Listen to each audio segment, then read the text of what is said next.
नमस्कार। आज हम बात करने वाले हैं एक ऐसे जबरदस्त कॉन्सेप्ट के बारे में जो दौलत बनाने का कह सकते हैं एक सीक्रेट फॉर्मूला है। नाम है कंपाउंडिंग। और देखिए, ये कोई रॉकेट साइंस नहीं है, बल्कि एक ऐसा पावरफुल टूल है जिसे हर कोई इस्तेमाल कर सकता है। जरा सोचिए, क्या हो अगर आपका पैसा ही आपके लिए काम करना शुरू कर दे।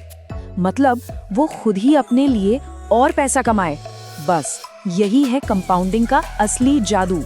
ये आपके पैसे को ना आपका सबसे मेहनती कर्मचारी बना देता है। तो चलिए शुरू करते हैं। पता है, कंपाउंडिंग को अक्सर दुनिया का 8वां अजूबा भी कहा जाता है। और हम आज देखेंगे कि आखिर ऐसा क्यों है। आखिर ऐसा क्यों कहते हैं? क्योंकि इसके पीछे का जो आइडिया है ना, वो जितना सिंपल है उतना ही अविश्वसनीय रूप से पावरफुल भी है। ये छोटे छोटे निवेश को वक्त के साथ एक बहुत बड़ी दौलत में बदल सकता है। तो सवाल ये है कि आखिर ये काम करता कैसे है। आइए इसको जरा और गहराई से समझते हैं। बहुत ही सीधे साधे शब्दों में कहें तो ये है अपने ब्याज पर भी ब्याज कमाना। जी हाँ, इंटरेस्ट पर इंटरेस्ट।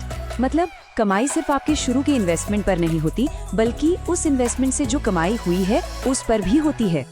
इसे समझने का सबसे अच्छा तरीका है एक बर्फ के गोले का एग्जाम्पल।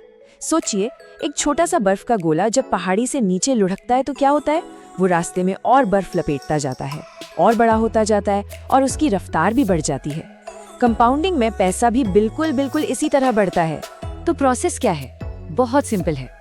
सबसे पहले एक शुरुआती इन्वेस्टमेंट होता है, फिर उस पर इंटरेस्ट मिलता है, और यहाँ है असली खेल। उस कमाई को फिर से इन्वेस्ट कर दिया जाता है, और ये चक्र बार बार चलता रहता है, और हर बार पैसा पहले से भी ज्यादा तेजी से बढ़ता है। चलिए अब इसे कहानी से समझते हैं, और यकीन मानिए ये कहानी कंपाउंडिंग की असली ताकत को एकदम साफ साफ दिखा देगी। हमारे पास दो लोग हैं, चलिए उन्हें सेवर ए और सेवर बी कहते हैं। अब सेवर ए 25 साल की उम्र में हर महीने 5,000 रुपए इन्वेस्ट करना शुरू करता है, और सिर्फ 10 साल तक ऐसा करता है।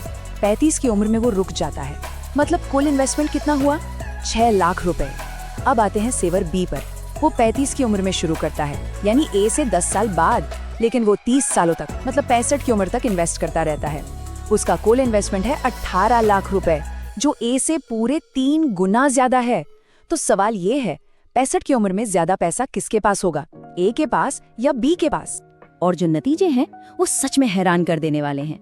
सेवर ए, जिसने सिर्फ 6 लाख रुपए लगाए थे, उसके पास 65 की उम्र में जमा हो जाते हैं करीब 66 लाख रुपए। और सेवर बी, जिसने 3 गुना ज्यादा यानी 18 लाख रुपए इन्वेस्ट किए, उसके पास जमा हुए सिर्फ लगभग 60 लाख रुपए। तो देखा, ये है समय की असली पावर। सिर्फ 10 साल पहले शुरू करने की वजह से सेवर ए ने कम पैसे लगाकर भी ज्यादा दौलत बना ली। यही तो है कंपाउंडिंग की शक्ति, जहां सब्र और लगातार बने रहना सबसे बड़ा फायदा देता है। तो अब सवाल आता है कि इस कमाल के प्रिंसिपल को असल जिंदगी में कहां इस्तेमाल कर सकते हैं। चलिए देखते हैं।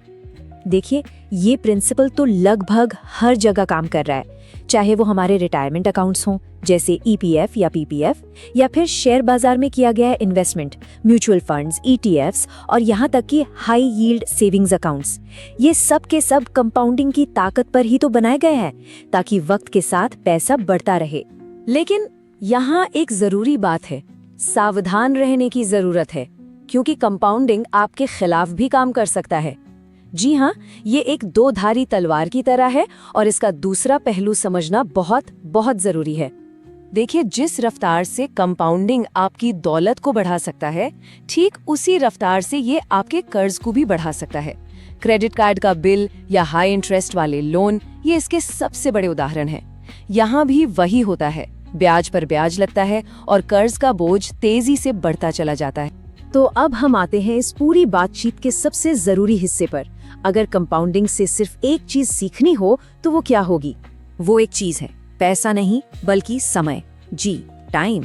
अपने इन्वेस्टमेंट को बढ़ने के लिए जितना ज्यादा टाइम मिलता है, कंपाउंडिंग का जादू उतना ही पावरफुल होता जाता है।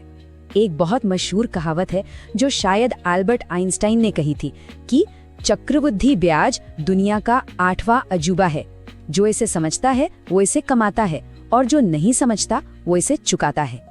इस एक लाइन में ही पूरी बात का सार छिपा है। तो आखिर में एक सवाल सोचने के लिए है, ये सब जानने के बाद वो पहला छोटा सा कदम क्या हो सकता है जिसे उठाकर इस जबरदस्त ताकत को अपने लिए काम पर लगाया जा सकता है।